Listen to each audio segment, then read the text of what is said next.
and I will focus on my desire to live the life that I have imagined. I can and I will stay close to this desire by reminding myself of it every day. No one can stop me but me. And nothing can stop me until tomorrow. And I only have to remember this and believe it for one day. This is March the 2nd, 2015. It is 8:52 p.m.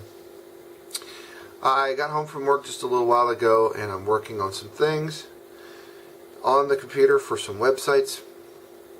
So I wanted to make a vlog so that it can be rendering while I'm working.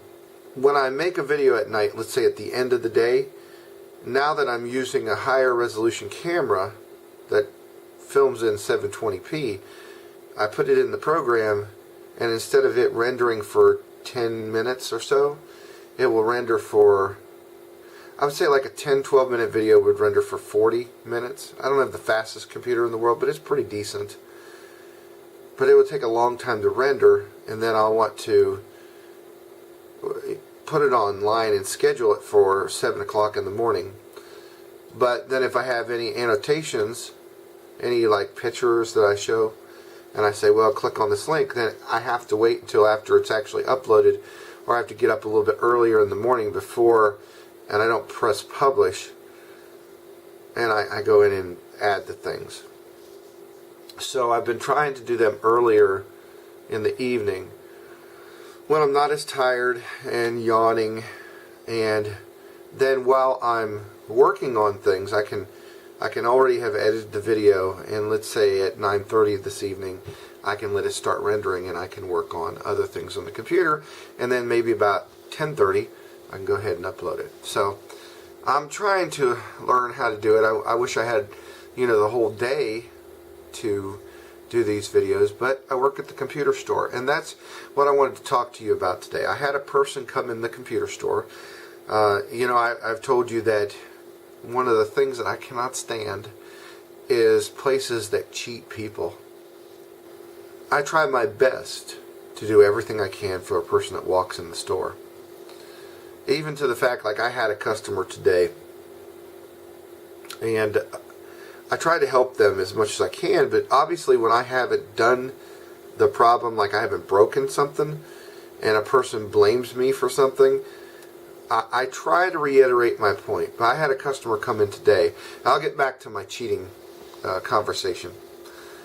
But to tell you how I feel about things, I had a person come in the store today, and we had done a virus clean for their computer. It was a Windows 8 computer. 2 weeks ago. Now, we don't test every program to make sure everything works. We just clean the viruses. So the virus may do something to a program that causes the program to not work. Well, a gentleman brought in his laptop, and he said that before he brought it in, this video editing software that I've never heard of before worked fine. In fact, when he had a virus, it worked fine. I looked at the instructions, and it says it works on Windows 7 and Vista and XP. It didn't say that it worked on Windows 8. Well, like I said, he was working with a Windows 8 machine, but I tried to think about how would I feel if, here I had something that was working, I brought it in to the computer store, and now it doesn't work. Who would I think broke it? Even though there's no possible way that we would have went into this program, messed with it, and it mainly works. So he just kept going on, and I hear what you're saying, but it don't work now. And I said, well, it could have been caused by the virus. He kept getting more and more abrasive. Now I know for a fact, I'm telling you on the camera, we didn't do anything to the program. I was telling him the truth. I wasn't trying to get away from fixing something I broke. If I broke it, I'm going to do everything I can to fix it. But he was getting more and more louder and more agitated and more abrasive. The only thing I know to do to allow the customer to have some time to calm down about the situation, take a deep breath, is to say, well, this is more than I think I can handle up front. you need to leave it with me, and I'll look at it today and tomorrow, and I'll try to fix it, find out what's going on. I'm not sure what's going on with the program. Basically, when it goes to, he has a project, video editing, and you go to burn it into a file, it just never does anything. It just sits there and says 0%. But if you go to try to burn it to a DVD, it gets about 12 or 14%, and then it does this Windows thing where the window will go gray, and it'll say the program has stopped responding, which typically is a problem with the program. But it's his opinion that, of course, it was working. He brought it to us, and now it doesn't. So I took it in. Hopefully I can find the answer. I'm not sure if I can. And with this customer, I don't know if I can make him happy unless the program works. And when you go that far to try to help a customer and try to bend over backwards, even though I know for a fact we didn't break it, what happens in a month if something else that he didn't check at this point isn't working? Because I've helped him in this situation, is he going to come back a month from now and say, well, this little card game, it was working before you fixed it? I don't know. I don't know where it ends. So let me get back to what I was talking about, because again, it upsets me when people, it looks like somebody's trying to be, a cheat. So a customer came into my store today, and they had a laptop, and where the hinges were coming up, it was like it wasn't attached on the inside. Now there can only be two reasons really for this. There are a couple of reasons. Either the screws are missing, or the hinges are broken, or perhaps the casing is broken and that's why the screws came out.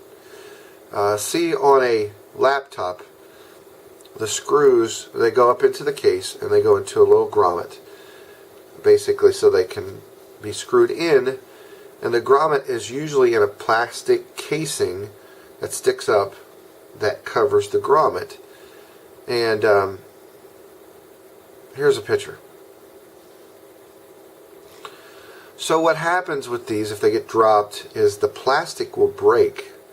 And if the plastic breaks, the grommet's just sitting in there. Now it's pressed in there, so if the plastic doesn't break, the grommet's not going to come out. But if the plastic breaks at all, with the amount of force that hinge is being moved back and forth all the time, it will have a tendency to break the rest of the plastic, and the grommet will come out into the laptop, and the screws have nothing to hold on to.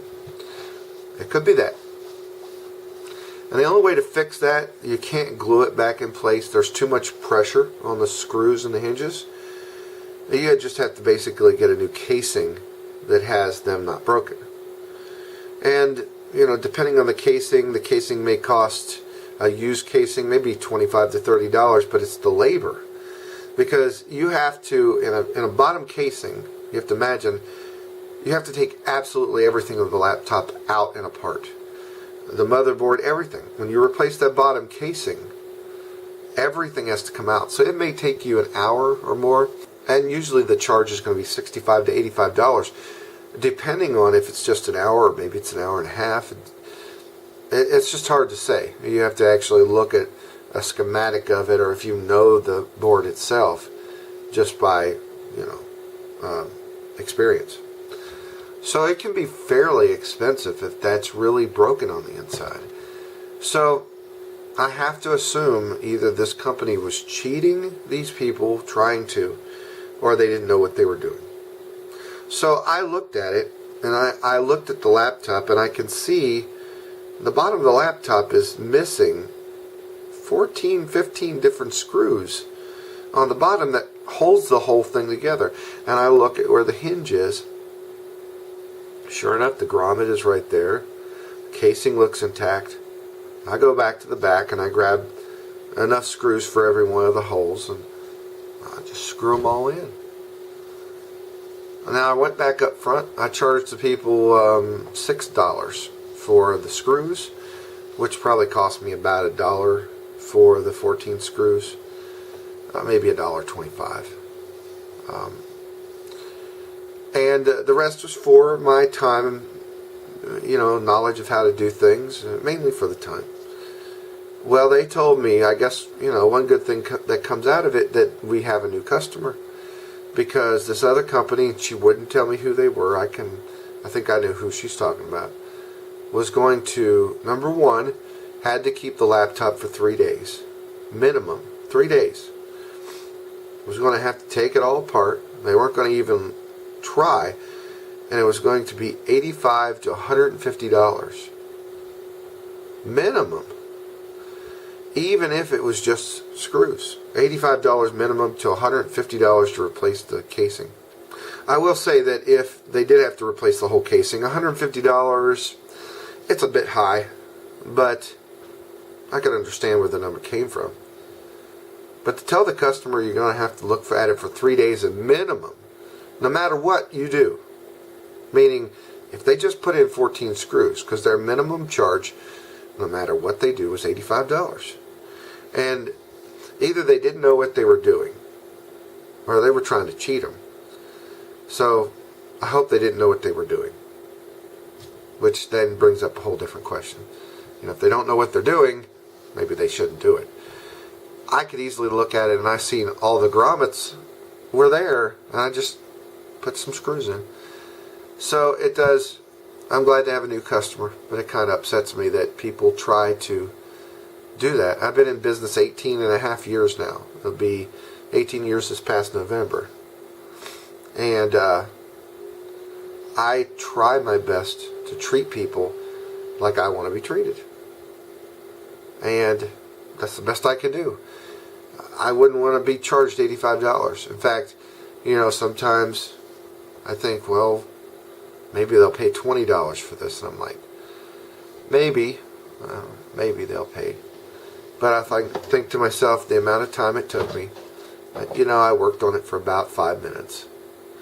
And the cost of the parts.